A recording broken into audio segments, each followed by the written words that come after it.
This week's video is all about creating a social media strategy for your business. So I'm going to specifically be talking about social media as a business owner and just some of my thoughts on it. I own the business The Daily. It is a planner brand. We have multiple social medias. We obviously have a website, and our team / my opinion on how we use each of the social medias completely varies. So I'm going to give you a look into my brain and what we do on our end so that you can use some of those thoughts for your own business. Okay, I have my notes. But one of the things that I struggle with that I just think is impossible is that we are fed so often as business owners that you have to be on everything, and it is impossible to be on everything if you are one person. Of course, as you grow your team more and more, then you're able to focus specifically on all of the different social medias and your website and your Shopify store and YouTube, all of the different things. But when you're just starting out, you have to be really specific about what you're posting content on and making sure that what you are posting content on is the platform with the biggest ROI for your business.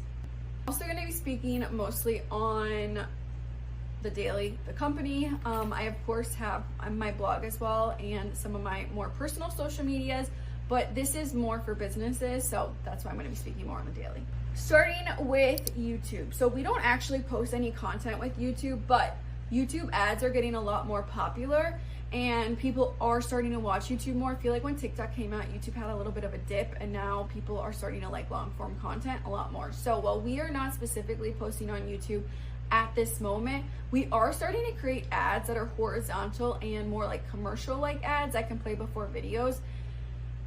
And according to our ad people, those are really, really popular and have a great ROAS. So something to think about. But right now, we are not posting anything specifically for The Daily on YouTube. I will say, if you sell courses or you want to teach something, YouTube is a great place. YouTube for my blogging courses and my social media courses has been huge for growth of that. So it just really depends on what type of business you are in. As far as Instagram feed and Instagram stories, we kind of use this two different thought processes. So on our feed, that is like our portfolio. That is the pretty photos. That's where you can really go look. You can see the colors we use. You can see our products. That's kind of like our overall vibe that we're trying to hit. Where Instagram stories is where we're trying to get a lot more personal with our followers and make them feel like they know what's happening. So behind the scenes content, when we have photo shoots, we really show them what's going on. We're resharing people that post our pictures. We take them to meetings, we ask them questions, we use the question box all the time, and just like even the polls being like, okay, we're thinking about coming out with this cover. What do you think of this? And we just try to make it known that we are a small business. We really care about them. We want their opinions. We want them to feel comfortable giving us their opinions, and so that they feel like when we come out with a product that they had a hand in creating that, which they do. We really, really, really listen to the messages we get and the polls and the question boxes, etc. We keep that in mind in every single part of our business that we have. TikTok. Okay, TikTok for businesses is so interesting. I love TikTok for The Daily. The Daily would not be where it is without TikTok. Even before, so I guess we'll go before they had the shop feature. So on TikTok, you can just have videos go so viral. That is how we have been so lucky on TikTok where almost all of our planners have gone viral. And when our planners go viral on TikTok, they sell out. Like, it is crazy the traction that it can get. So if I was a small business owner, TikTok would probably be the first social media that I would get on, because it's just insane how many eyes you can get your product in front of. We have such a hard time figuring out TikTok. We will post a video that we think is so good and it's pretty and we think it's good, and we'll get like no likes. And then I'll go film one of me coming back from the gym, showing how I'm like walking through my planner, and that's a video that will get 600,000 likes. So I feel like there's no really rhyme or reason to what videos do well on TikTok, which is extremely frustrating because we spend so much time on it. but it is huge. And even when TikTok was like considering shutting down, I did get like a little panic for our business because we do push so much content through there. Something that TikTok does like is that realness. So just like Instagram stories, the more real you are on TikTok, the more they like it. So show that behind the scenes content. I'm even about to go on a meeting after this, and it's about our covers for our next launch. I'm gonna film it as a vlog, and then ask for their opinions. It's like similar to Instagram stories, but honestly, even more casual, which is why I think the videos that do best on the daily are me coming back from the gym and me not in a super cute outfit, because that's just, people like the realness of it. Pinterest is so underrated. If you're a business, get on Pinterest. It takes the least amount of time out of all the social medias. You don't need to be front facing. So like on TikTok and Instagram, like we're showing our faces, we're talking to the camera. You don't need to do that on TikTok or on Pinterest. I'm sorry. You can take photos and then link your exact product. It was really interesting for our last launch of planners. We were looking at Instagram story click-throughs to our website versus Pinterest. Our Pinterest, I mean, we spent hours and hours and hours and hours on Instagram. We did not spend hours and hours and hours on our Pinterest, but our Pinterest got more click-throughs to the actual website than our Instagram did.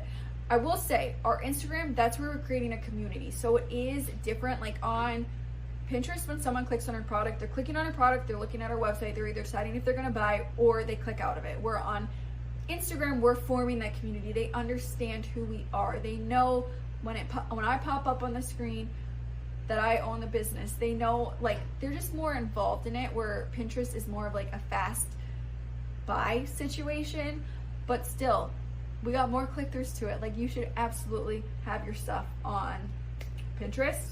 So now that I've gone through all the different social media platforms, I'm gonna go through just some more of my tips. One, I would suggest in the beginning picking one social media to start with, one plus Pinterest. Pinterest you do not need to spend a lot of time on. So I would either do Instagram or TikTok, and I think I would really do TikTok. If I was just freely starting out as a brand newbie, I would do TikTok. You just have the biggest opportunity to grow on that platform. And again, I cannot say it enough, it is insane how many eyes you can get on your content. Two, research your target audience. Really, really, really research them. We love to come up with an avatar for our business. So we have a specific avatar for our planners, and we basically pretend that we are selling to that specific person. So we're like, okay, what would Clara like? What cover would she pick? Where does she live? How much would she spend on a planner? What videos is she watching? What videos does she not like to watch? And we really, really think about it, and we create videos specifically for her on things that she would like. And it just helps us more nail our content. Consistency is so important. So that is number 4. Wait, I think I skipped number 3. I'll go to number 4 and I'll come back to number 3. You have to be consistent. We personally on the daily, Julia is the one who runs our social media. Julia posts on our daily social medias every single day besides Saturday. That's a lot of content going out, and she's very consistent with it. But by having that consistency, we're able to grow the business a lot more. You also never know what video is going to go viral. We will post a video and it will get like no views for the first 24 hours, and then 4 days later it becomes like a viral video. Like, it is pretty crazy on the business side of things how that happens. 3, be relatable in your content. Going back to that, it does not need to be perfect. They like to see you mess up. They like to see the hard things. They like to see the good things. They like to just feel like they are a part of it. So be real.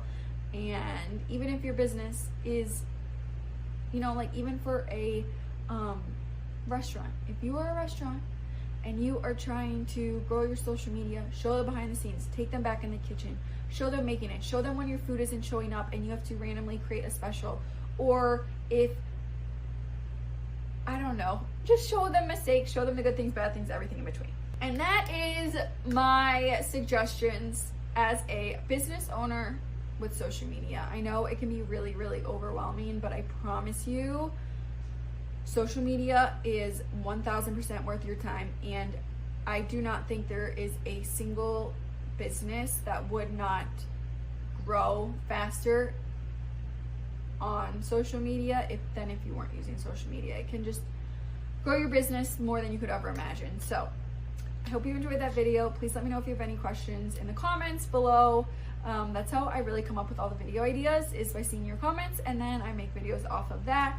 We also do have a social media course. It's a mini course, so it's affordable, and it goes over like my actual nitty-gritty on how I handle social media.